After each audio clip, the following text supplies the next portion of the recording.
L'insécurité, le vide institutionnel et les faibles contrôles aux frontières servent les intérêts des criminels, notamment des trafiquants de drogue qui intensifient leurs opérations. La crise haïtienne a des répercussions sur l'activité criminelle transnationale dans la région. La demande et la circulation d'armes à feu illicites en Haïti, alimentant le trafic en République dominicaine et en Jamaïque. Le trafic d'armes et de munitions est l'un des principaux moteurs de l'expansion des gangs et des niveaux extrêmes de violence armée dans le pays. La demande constante d'armes à feu et de munitions par les gangs et les civils et leurs prix très élevés en Haïti ont entraîné la création d'une myriade de petits réseaux transnationaux de trafic de fourmis. Les gangs disposent d'arsenaux de plus en plus sophistiqués et leur puissance de feu dépasse celle de la police nationale d'Haïti, la seule agence de sécurité encore opérationnelle dans le pays qui ne dispose pas de moyens de riposte suffisants. Tel que conçu, l'embargo sur les armes ciblées imposé par le Conseil dans la résolution 2653 reste inefficace. Envisager d'étendre son champ d'application est une question urgente. Une grande partie du trafic passe sous le radar, toutefois, les autorités dominicaines et haïtiennes ont effectué plusieurs saisies récentes de part et d'autre de la frontière.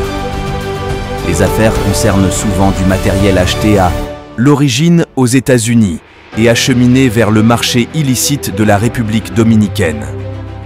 Bien que moins lucratif que les importations directes en provenance des États-Unis, l'achat de matériel sur le marché illicite dominicain reste intéressant.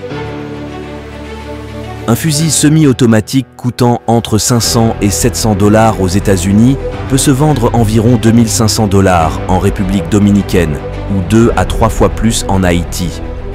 Dans un cas, du matériel parti des États-Unis vers la République dominicaine devait être transféré directement vers Haïti. Plusieurs gangs, en particulier 400 Mawozo, dont le territoire est le plus proche de la frontière, passent par des trafiquants dominicains pour acquérir des armes à feu et des munitions. Le groupe d'experts a enquêté sur d'autres cas montrant des réseaux passant par des responsables corrompus, notamment des policiers, des fonctionnaires et des proches des autorités locales qui facilitent le passage de matériel illicite.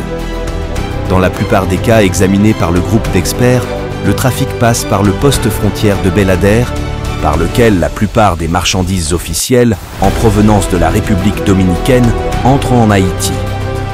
La présence d'armes à feu en Haïti déstabilise encore davantage la région, compte tenu du trafic d'armes à feu vers la Jamaïque. Le trafic historique de marijuana de la Jamaïque vers Haïti par la voie maritime s'est transformé au fil du temps en un échange d'armes contre de la drogue ganja.